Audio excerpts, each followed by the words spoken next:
Okay. Ngasi ki topic ase fat for fit adana. Aikoina ngasi fat chasil laga chang noikali adu da tawi ngangna bado. Adu nataba fat ama layeba madu charagadi hakchang ji fit oina lay haibatugi tangkak tuni ngasi nei dorise. Adu ahan bada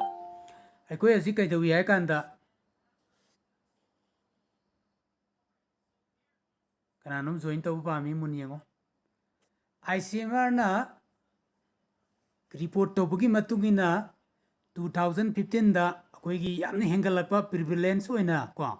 obesity rate hengalakpa central obesity puk mayai kangkalakpa haitare masi se 2015 gi report matungina kamain tawi haitare gadi 2015 bawda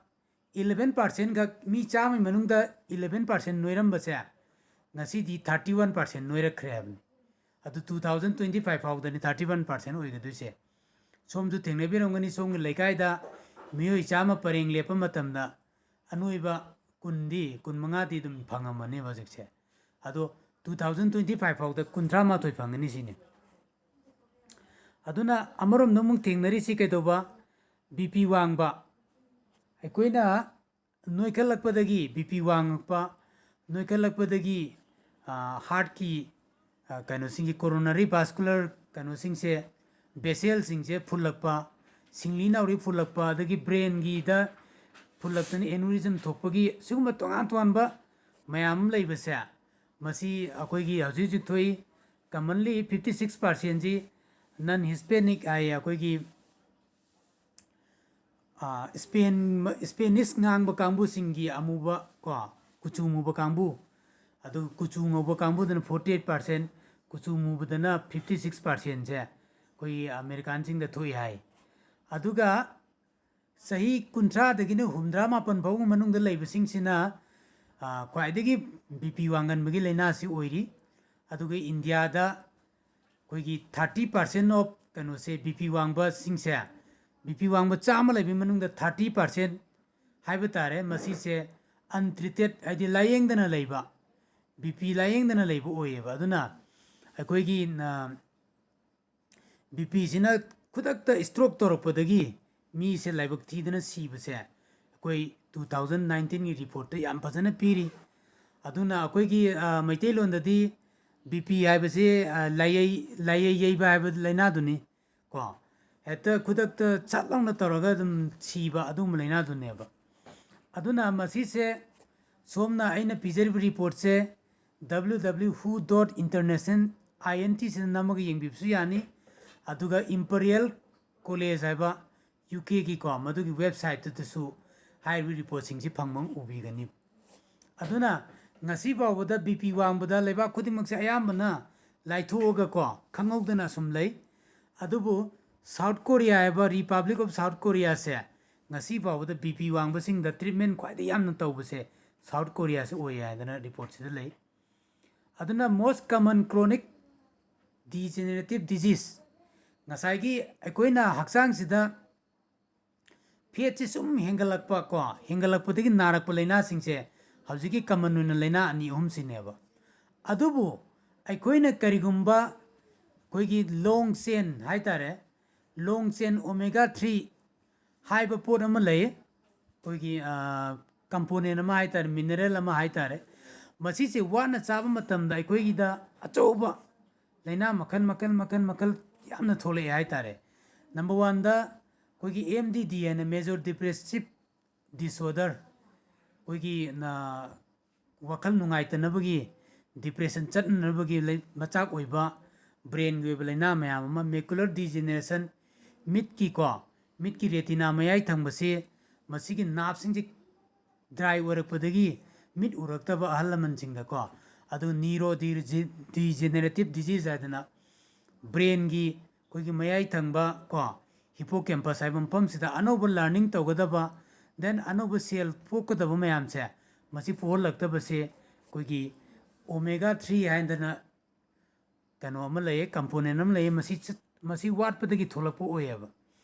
adagi high BP ngasa hainagre adu inflammation of blood vessels koigi vasculitis haina khangnaba blood ki vessel sing se blood ki akoi gi utong sing se masidi inflammation thokpadagi singli pokhai bi yabagi laina tholakpa adagi diabetes torakpa siguma mayam se hairiba omega 3 haina khangnaba fat se masi chadabdagi oirammeba aduna aikoina coronary vascular disease adagi scaly dermatitis sadana akoigi skin dasu yam dry oiraga maku huba ko aduga akoigi nga yairuraga maku huba dumaina sa nga yairaga maku huba sumaina yamna sokpa laina kharasu layeba madu high level la lack of long chain omega 3 se watpadagi oirammeba aduna ngasai aigi ahanma topic ta fat for fitness haise fat for fit haise kaino hai taragadi ꯑꯩꯈꯣꯏꯒꯤ ꯍꯛꯆꯥꯡꯁꯤꯗ fat ꯑꯃꯈꯛ ꯗꯔꯀꯥꯔ ꯂꯩꯔꯝꯃꯦꯕ ꯑꯩꯈꯣꯏ ꯍꯛꯆꯥꯡꯁꯤꯗ ꯀꯔꯝꯕ ꯐꯦꯠꯅꯣ ꯗꯔꯀꯥꯔ ꯂꯩꯔꯤꯁꯤ ꯍꯥꯏ ꯇꯥꯔꯒꯗꯤ fatty ꯑꯦꯁꯤड 3 ꯑꯣꯃꯦꯒꯥ 3 ꯍꯥꯏꯅ ꯈꯪꯅꯕꯁꯤ ꯑꯣꯏꯌꯦꯕ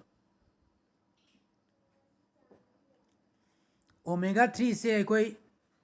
ꯅꯣꯡꯃꯗ ꯑꯗꯨꯛꯀꯤ ꯃꯇꯤꯛ ꯀꯟꯖꯨꯝ ꯇꯧꯒꯗꯕ ꯑꯣꯏꯔꯝꯃꯤ ꯑꯗꯣ ꯀꯃꯟꯂꯤ ꯑꯣꯃꯦꯒꯥ 3 ꯁꯦ ꯍꯧꯖꯤꯛ ꯍꯧꯖꯤꯛꯀꯤ ꯑꯣꯏꯅꯗꯤ ꯌꯥꯝꯅ ꯋꯥꯡꯅ ꯐꯪꯕꯁꯦ ꯑꯩꯈꯣꯏꯒꯤ ꯉꯥ ꯃꯈꯜ ꯑꯅꯤ ꯑꯍꯨꯝꯗ ꯐꯪꯉꯤ ꯑꯍꯥꯟꯕ ꯈ꯭ꯋꯥꯏꯗꯒꯤ ꯐꯖꯕ ꯑꯣꯃꯦꯒꯥ ꯌꯥꯝꯅ ꯒꯨꯗ ꯑꯣꯃꯦꯒꯥ 3 ꯐꯪꯕꯁꯦ ꯁꯜꯃꯣꯟ ꯍꯥꯏꯕ ꯉꯥꯗꯨꯗ ꯐꯪꯉꯤ ꯃꯊꯪꯗ ꯑꯦꯟꯀꯣꯕꯤ ꯀꯣ ꯑꯗꯨꯒ ꯁꯔꯗꯥꯏꯟ ꯑꯗꯨꯒ ꯃꯦꯀꯔꯦꯜ ꯍꯥꯏꯕ ꯉꯥ ꯃꯈꯜꯁꯤꯡꯗꯁꯨ ꯐꯪꯉꯦꯕ ꯑꯗꯨꯕꯨ ꯈ꯭ꯋꯥꯏꯗꯒꯤ ꯐꯕ ꯀꯩꯅꯣꯁꯤ ꯑꯣꯃꯦꯒꯥ 3ꯁꯤ ꯁꯜꯃꯣꯟ ꯍꯥꯏꯕ ꯉꯥꯁꯤꯗ ꯐꯪꯉꯤ ꯍꯧꯖꯤꯛ ꯏꯟꯗꯤꯌꯥꯗ ꯑꯩꯈꯣꯏꯒꯤ ꯃꯤ ꯀꯔꯣꯔ 153 ꯀꯔꯣꯔ 150 ꯃꯌꯥ ꯂꯩꯕꯁꯤꯗ ꯀꯔꯣꯔ 12ꯗꯤ ꯑꯩꯈꯣꯏꯒꯤ ꯕꯤ ꯄꯤ ꯋꯥꯡꯕꯒꯤ ꯂꯥꯏꯅꯥꯁꯤ ꯅꯥꯔꯦ ꯍꯥꯏꯗꯅ ꯗꯤꯀ꯭ꯂꯦꯌꯔ ꯇꯧꯏ ꯑꯗꯨꯒ ꯑꯩꯈꯣꯏꯒꯤ ꯋꯥꯔꯜꯗ ꯕꯤ ꯄꯤ ꯈ꯭ꯋꯥꯏꯗꯒꯤ ꯋꯥꯡꯕ ꯂꯩꯕꯥꯛꯁꯤꯡꯁꯦ ꯁꯤꯗ ꯑꯩꯈꯣꯏꯒꯤ ꯑꯥꯏꯂꯦꯟ ꯈꯔ ꯂꯩꯌꯦ ꯑꯩꯈꯣꯏꯒꯤ ꯇ꯭ꯌꯨꯕꯥꯂꯨ ꯍꯥꯏꯕ ꯑꯥꯏꯂꯦꯟꯁꯤꯃ ꯌꯥꯝ ꯋꯥꯡꯉꯦ ꯍꯥꯏ ꯑꯗꯨꯒ ꯑꯩꯈꯣꯏꯅ ꯃꯁꯛ ꯈꯪꯕ ꯐꯨꯠꯕꯣꯜꯗ ꯌꯥꯝ ꯐꯥꯎꯕ ꯄꯦꯔꯨꯒꯦ ꯍꯥꯏꯕ ꯂꯝꯁꯦ ꯃꯁꯤ ꯃꯣꯏꯁꯤ 51%ꯁꯦ ꯀꯃꯥꯏꯅ ꯇꯧꯏ ꯍꯥꯏ ꯀꯥꯟꯗ ꯕꯤ ꯄꯤ ꯋꯥꯡꯕꯒꯤ ꯔꯦꯀꯣꯔꯠ ꯂꯩꯌꯦꯕ ꯑꯗꯨꯒ ꯄ꯭ꯔꯤꯊꯤꯕꯤꯗ ꯕꯤ ꯄꯤꯒꯤ ꯑꯅꯥꯕ ꯍꯥꯔꯠꯀꯤ ꯑꯅꯥꯕ ꯁꯤꯡꯂꯤ ꯐꯨꯡꯒꯠꯄꯒꯤ ꯏꯟꯐ꯭ꯂꯦꯃꯦꯁꯟꯒꯤ ꯑꯅꯥꯕꯁꯤ ꯈ꯭ꯋꯥꯏꯗꯒꯤ ꯂꯩꯇꯕꯁꯦ ꯑꯩꯈꯣꯏꯒꯤ ꯑꯩꯈꯣꯏꯒꯤ ꯒ꯭ꯔꯤꯟꯂꯦꯟꯒꯤ ꯃꯐꯝꯁꯤꯡ ꯍꯥꯏꯇꯥꯔꯦ ꯑꯥꯔꯇꯤꯛ ꯍꯥꯏꯒꯗꯕꯀꯣ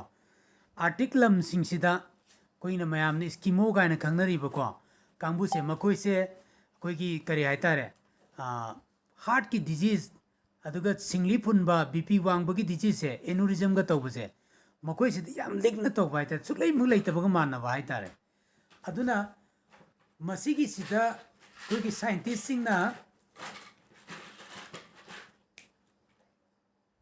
ꯁꯥꯏꯟꯇꯤꯁꯁꯤꯡꯅ ꯊꯤꯖꯤꯟꯕ ꯃꯇꯨꯡꯗ 1929 ꯑꯁ꯭ꯋꯥꯏꯗ ꯑꯣꯃꯦꯒꯥ 3ꯁꯤ ꯏꯟꯚꯦꯟ ꯇꯧꯈ꯭ꯔꯦ ꯇꯧꯕ ꯃꯇꯝꯗ ꯀꯔꯝꯕ ꯂꯩꯕꯥꯛꯁꯤꯡꯁꯦ ꯑꯩꯈꯣꯏꯒꯤ ꯂꯩꯕꯥꯛꯁꯤꯡꯁꯦ ꯅꯣꯏꯈꯠꯂꯒ ꯕꯤ ꯄꯤ ꯋꯥꯡꯕ ꯁ꯭ꯇ꯭ꯔꯣꯛ ꯊꯣꯛꯄ ꯌꯥꯕ ꯂꯥꯏꯅꯥ ꯃꯌꯥꯝ ꯊꯣꯛꯄ ꯌꯥꯕꯁꯤ ꯑꯣꯏꯔꯛꯄꯁꯤꯡꯁꯦ ꯍꯥꯏꯔꯤꯕ ꯏꯁꯀꯤꯃꯣꯁꯤꯡꯁꯤꯗꯗꯤ ꯑꯗꯨꯒꯨꯝꯕ ꯂꯥꯏꯅꯥꯁꯤꯡꯁꯦ ꯂꯩꯇꯕ ꯏꯁꯀꯤꯃꯣ ꯅꯠꯇ꯭ꯔꯒ ꯏꯅ꯭ꯌꯨꯠ ꯍꯥꯏꯀꯣ ꯃꯣꯏꯒꯤ ꯏꯟꯗꯤꯖꯤꯅꯁ ꯀꯩꯅꯣꯁꯦ ꯍꯥꯏꯔꯤꯕ ꯄꯣꯂꯔ ꯔꯤꯖꯟꯗ ꯂꯩꯕꯁꯤꯡꯁꯦ ꯃꯈꯣꯏꯁꯦ ꯁꯤꯒꯨꯝꯕ ꯂꯥꯏꯅꯥ ꯇꯤꯟꯅꯥꯁꯤ ꯀꯌా ꯂꯩꯇꯕ ꯍꯥꯏꯇꯥꯔꯦ ꯑꯗꯨꯗ ꯁꯥꯏꯟꯇꯤꯁꯁꯤꯡꯅ ꯌꯥꯝ ꯃꯨꯟꯅ ꯊꯤꯖꯤꯜꯂ ꯃꯇꯨꯡꯗ ꯁꯤꯗ ꯂꯩꯔꯤꯕ ꯁꯥꯏꯟꯇꯤꯁ ꯄ꯭ꯔꯣꯐꯦꯁꯔ ꯖꯣꯟ ꯗꯥꯏꯔꯕꯛ ꯍꯥꯏꯗꯅ ꯌꯨꯅꯤꯚꯔꯁꯤꯇꯤ ꯑꯣꯐ ꯀꯣꯄꯦꯟꯍꯦꯒꯟ ꯗꯦꯟꯃꯥꯔꯛ ꯀꯣ ꯃꯁꯤꯅ ꯊꯤꯖꯤꯟꯕꯗꯒꯤ ꯈꯪꯉꯛꯑꯦꯕ ꯈꯪꯉꯛꯄ ꯀꯥꯟꯗ ꯀꯃꯥꯏꯅ ꯇꯧꯏ ꯍꯥꯏ ꯀꯥꯟꯗ ꯂꯦꯞꯇ ꯇꯦꯁ ꯈꯔ ꯇꯧꯏ ꯁꯨꯃꯥꯏꯅ ꯇꯧꯗꯅ ꯑꯩꯈꯣꯏꯒꯤ ꯍꯛꯆꯥꯡꯗ ꯗꯔꯀꯥꯔ ꯂꯩꯕ ꯐꯦꯠ ꯁꯦ ꯑꯣꯃꯦꯒꯥ 6 ꯍꯥꯏꯕ ꯑꯃꯒ ꯑꯣꯃꯦꯒꯥ 3 ꯍꯥꯏꯕ ꯑꯃꯒ ꯑꯣꯃꯦꯒꯥ 9 ꯍꯥꯏꯕ ꯑꯃꯒ ꯑꯍꯨꯝ ꯂꯩꯌꯦꯕ ꯑꯗꯣ ꯍꯥꯏꯔꯤꯕ ꯗꯣꯛꯇꯔ ꯀꯩꯅꯣꯁꯤꯅ ꯖꯣꯟ ꯗꯥꯏꯔꯕꯛꯁꯤꯅ ꯀꯃꯥꯏꯅ ꯇꯧꯏ ꯀꯥꯟꯗ ꯌꯣꯡ ꯃꯈꯜ ꯑꯍꯨꯝꯈꯛ ꯃꯈꯣꯏꯅ ꯀꯩꯅꯣꯗ ꯇꯦꯁ ꯇꯧꯋꯦꯕ ꯌꯣꯡ ꯑꯃꯗꯅ ꯀꯩꯗꯧꯕ ꯉꯁꯥꯏꯒꯤ ꯐꯦꯠ ꯑꯣꯃꯦꯒꯥ 6ꯒ 9ꯒꯁꯦ ꯐꯖꯅ ꯄꯤꯖꯕ ꯀꯣ ꯑꯣꯃꯦꯒꯥ 6ꯒ 9ꯒ ꯐꯖꯅ ꯄꯤꯖꯕ ꯌꯣꯡꯁꯦ ꯃꯁꯥꯁꯦ ꯍꯝꯃꯝ ꯆꯥꯎꯔꯒ ꯀꯃꯥꯏꯅ ꯇꯧꯒꯦ ꯀꯥꯟꯗ ꯃꯥꯁꯦ ꯌꯥꯝ ꯅꯣꯏꯔꯒ ꯆꯥꯎꯔꯒ ꯃꯌꯥꯝꯗꯒꯤꯁꯨ ꯍꯦꯟꯅ ꯋꯥꯡꯉꯒ ꯀꯃꯥꯏꯅ ꯇꯧꯒꯦ ꯀꯥꯟꯗ ꯕꯝ ꯂꯥꯎ ꯇꯨꯔ ꯁꯤꯈ꯭ꯔꯦꯕ ꯑꯗꯨꯒ ꯁꯨꯝꯅꯀꯛꯀꯤ ꯑꯣꯃꯦꯒꯥ 3 ꯈꯛꯇꯪ ꯄꯤꯖꯕ ꯑꯣꯃꯦꯒꯥ 3 ꯈꯛꯇꯪ ꯄꯤꯖꯕ ꯌꯣꯡꯁꯤꯅ ꯀꯃꯥꯏꯅ ꯇꯧꯒꯦ ꯀꯥꯟꯗ ꯃꯥꯁꯤ ꯁꯨꯡꯖꯤꯜꯂꯒ ꯇꯥꯁꯤꯜꯂꯒ ꯆꯥꯎꯕ ꯏꯍꯦꯟ ꯍꯦꯟꯗꯅ ꯂꯩꯕ ꯍꯥꯏꯇꯥꯔꯦ ꯑꯗꯨꯒ ꯑꯃꯅ ꯑꯃꯨꯛ ꯀꯣ ꯌꯣꯡ ꯑꯃꯅ ꯑꯃꯨꯛ ꯀꯃꯥꯏꯅ ꯇꯧꯋꯤ ꯑꯣꯃꯦꯒꯥꯒ ꯑꯩꯈꯣꯏꯒꯤ ꯑꯣꯃꯦꯒꯥ 3ꯁꯤꯒ ꯑꯣꯃꯦꯒꯥ 6ꯒ 9ꯒꯁꯦ ꯃꯁꯤꯁꯤꯒꯤ ꯆꯥꯡ ꯑꯃ ꯌꯦꯡꯉꯒ ꯃꯣꯏꯅ 1/4ꯒꯤ 1:4ꯒꯤ ꯔꯦꯁꯤꯌꯣꯗ ꯇ꯭ꯔꯥꯏ ꯇꯧꯔꯒ ꯄꯤꯖꯕ ꯃꯇꯝꯗ ꯍꯥꯏꯔꯤꯕ ꯑꯩꯈꯣꯏꯒꯤ ꯌꯣꯡ ꯑꯩꯈꯣꯏꯒꯤ ꯑꯣꯃꯦꯒꯥ 3ꯒ ꯑꯣꯃꯦꯒꯥ 6 9ꯁꯤꯒ ꯔꯦꯁꯤꯌꯣꯗ ꯄꯤꯖꯕ ꯌꯣꯡꯁꯦ ꯃꯁꯤꯁꯤꯅ ꯀꯃꯥꯏꯅ ꯇꯧꯒꯦ ꯌꯥꯝꯅ ꯎꯏꯔꯒ ꯈꯥꯡꯉꯒ ꯑꯩꯈꯣꯏꯒꯤ ꯃꯁꯥꯁꯤꯁꯨ ꯑꯗꯨꯝ ꯐꯕ ꯑꯗꯨꯝ ꯃꯄꯥꯡꯒꯜꯁꯨ ꯌꯥꯝ ꯀꯟꯕ ꯄꯨꯟꯁꯤꯁꯨ ꯌꯥꯝ ꯀꯨꯏꯅ ꯄꯨꯟꯁꯤ ꯅꯨꯡꯁꯥꯡꯕ ꯑꯣꯏꯕ ꯍꯥꯏꯇꯥꯔꯦ ꯃꯁꯤꯗꯒꯤ ꯀꯃꯥꯏꯅ ꯇꯧꯒꯦ ꯀꯥꯟꯗ ꯍꯥꯏꯔꯤꯕ ꯗꯣꯛꯇꯔꯁꯤꯅ ꯃꯁꯤ ꯃꯤꯑꯣꯏꯕꯁꯤꯡꯗꯁꯨ ꯉꯁꯥꯏꯒꯤ ꯁ꯭ꯀꯤꯃꯣꯁꯤꯡꯅ ꯃꯈꯣꯏꯅ ꯉꯥ ꯆꯥꯕꯗ ꯁꯜꯃꯣꯟ ꯍꯥꯏꯕ ꯉꯥꯁꯤ ꯆꯥꯕꯗ ꯑꯦꯟꯀꯣꯕꯤ ꯍꯥꯏꯕ ꯉꯥꯁꯤ ꯆꯥꯕꯗ ꯁꯔꯗꯥꯏꯟ ꯍꯥꯏꯕ ꯉꯥꯁꯤ ꯆꯥꯕꯗ ꯐꯪꯕ ꯑꯣꯃꯦꯒꯥꯁꯤꯡꯁꯤ ꯆꯥꯔꯒ ꯃꯈꯣꯏꯁꯦ ꯍꯥꯔꯠꯀꯤ ꯂꯥꯏꯅꯥ ꯂꯩꯇꯅ BP ꯋꯥꯡꯗꯅ ꯂꯩꯕꯁꯦ ꯃꯁꯤꯁꯦ ꯌꯣꯡꯁꯤꯗꯁꯨ ꯃꯈꯣꯏꯅ ꯇꯦꯁ ꯇꯧꯕꯗꯒꯤ ꯐꯪꯕꯁꯦ ꯁꯤꯒꯤ ꯃꯥꯟꯅꯔꯛꯄꯗꯒꯤ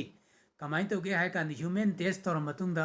ꯑꯣꯃꯦꯒꯥ 3 ꯐꯦꯇꯤ ꯑꯦꯁꯤഡꯁꯦ ꯃꯁꯤ ꯃꯤꯑꯣꯏꯕꯁꯤꯡꯅ ꯆꯥꯕ ꯃꯇꯝꯗ ꯑꯗꯨꯛꯀꯤ ꯃꯇꯤꯛ ꯀꯥꯟꯅꯕ ꯂꯩꯔꯦ ꯍꯥꯏꯁꯦ ꯍꯥꯏꯔꯤꯕ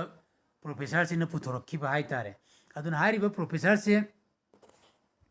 ꯌꯥꯝ ꯃꯃꯤꯡ ꯂꯩꯕ ꯄ꯭ꯔꯣꯐꯦꯁꯔꯅꯤ ꯑꯗꯨꯅ ꯁꯜꯃꯣꯟ ꯍꯥꯏꯕ ꯉꯥꯗꯣ ꯁꯤꯗ ꯂꯩꯔꯦ ꯁꯜꯃꯣꯟ ꯍꯥꯏꯕ ꯉꯥꯗꯣ ꯁꯣꯝꯒꯤ ꯑꯃꯈꯛ ꯎꯠꯂꯤꯁꯤꯅꯤ ꯁꯜꯃꯣꯟꯅꯤ ꯑꯇꯩꯁꯤꯡꯁꯤꯅ ꯃꯦꯀꯔꯦꯜ ꯁꯔꯗꯥꯏꯟ ꯑꯃꯁꯨꯡ ꯑꯩꯈꯣꯏꯒꯤ ꯀꯩꯅꯣꯅꯤ ꯑꯦꯟꯀꯣꯕꯤꯅꯦꯕꯀꯣ ꯁꯤ ꯂꯩꯔꯤꯁꯤ ꯉꯥꯁꯤ ꯃꯈꯣꯏꯁꯤꯗꯒꯤ ꯁꯨꯡꯕꯅꯤ ꯑꯗꯨꯕꯨ ꯍꯥꯏꯔꯤꯕ ꯉꯥꯁꯤ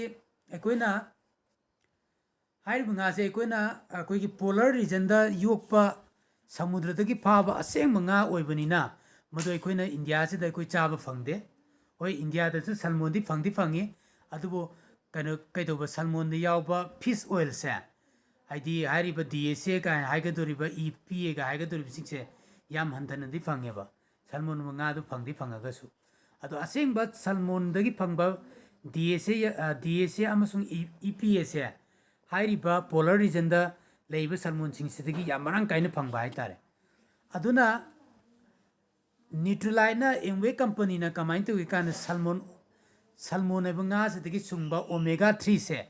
ꯉꯁꯤ ꯑꯩꯈꯣꯏꯒꯤ ꯃꯥꯔꯀꯦꯠꯇ ꯑꯩꯈꯣꯏꯒꯤ ꯀꯝꯄꯅꯤꯗ ꯐꯪꯍꯟꯕ ꯍꯥꯏꯇꯥꯔꯦ ꯁꯤꯗ ꯑꯩꯈꯣꯏꯅ ꯀꯝꯄꯅꯤꯁꯤꯗ ꯄꯤꯔꯤꯁꯦ DAPꯗ 1398 ꯄꯤ MRPꯗꯅ 1449 ꯄꯤ ꯑꯗꯨꯒ ꯃꯁꯤꯒꯤ ꯇꯦꯕ꯭ꯂꯦꯠꯁꯤ ꯆꯥꯕ ꯃꯇꯝꯗ ꯀꯩ ꯇꯧꯏ ꯍꯥꯏ ꯀꯥꯟꯗ ꯑꯩꯈꯣꯏ ꯍꯥꯔꯠꯁꯦ ꯌꯥꯝ ꯏꯝꯄ꯭ꯔꯨꯞ ꯑꯣꯏꯌꯦ ꯍꯥꯔꯠꯇ ꯃꯄꯥꯡꯒꯜ ꯀꯟꯈꯠꯂꯦ ꯑꯗꯨꯒ ꯁꯦꯜꯒꯤ ꯏꯟꯐ꯭ꯂꯦꯃꯦꯁꯟꯁꯦ ꯗꯤꯀ꯭ꯔꯤꯁ ꯇꯧꯏ ꯑꯩꯈꯣꯏꯒꯤ ꯖꯣꯏꯅꯤꯡ ꯁꯔꯨꯒꯤ ꯈꯨꯎꯒꯤ ꯇꯥꯡ ꯑꯗꯒꯤ ꯌꯥꯡꯂꯦꯟ ꯁꯔꯨꯒꯤ ꯈꯨꯠꯀꯤ ꯃꯁꯤꯒꯤ ꯖꯣꯏꯅꯤꯡꯒꯤ ꯐ꯭ꯂꯨꯏꯠ ꯊꯥꯎꯁꯤꯡꯁꯦ ꯃꯁꯤ ꯊꯥꯎꯁꯤ ꯐꯖꯅ ꯑꯣꯏꯂꯤꯡ ꯇꯧꯕꯗ ꯃꯇꯦꯡ ꯄꯥꯡꯉꯦ ꯑꯗꯨꯒ ꯅꯥꯞꯁ ꯁꯤꯡꯂꯤ ꯅꯥꯎꯔꯤꯁꯤ ꯐꯒꯠꯂꯦ ꯀꯅꯥꯒꯨꯝꯕꯅ ꯑꯩꯈꯣꯏꯒꯤ ꯁꯤꯡꯂꯤ ꯅꯥꯎꯔꯤ ꯐꯒꯠꯂꯛꯄꯗꯒꯤ ꯀꯩꯗꯧꯕ ꯑꯩꯈꯣꯏꯒꯤ ꯍꯛꯆꯥꯡꯗ ꯑꯩꯈꯣꯏꯒꯤ ꯅꯥꯞꯁꯤꯡꯁꯤꯅ ꯕ꯭ꯔꯦꯟꯗ ꯏꯟꯐꯣꯔꯃꯦꯁꯟ ꯄꯤꯔꯛꯄꯁꯤ ꯌꯥꯝ ꯀꯔꯦꯛ ꯇꯥꯏꯝꯗ ꯏꯟꯐꯣꯔꯃꯦꯁꯟ ꯄꯤꯔꯛꯄꯗꯒꯤ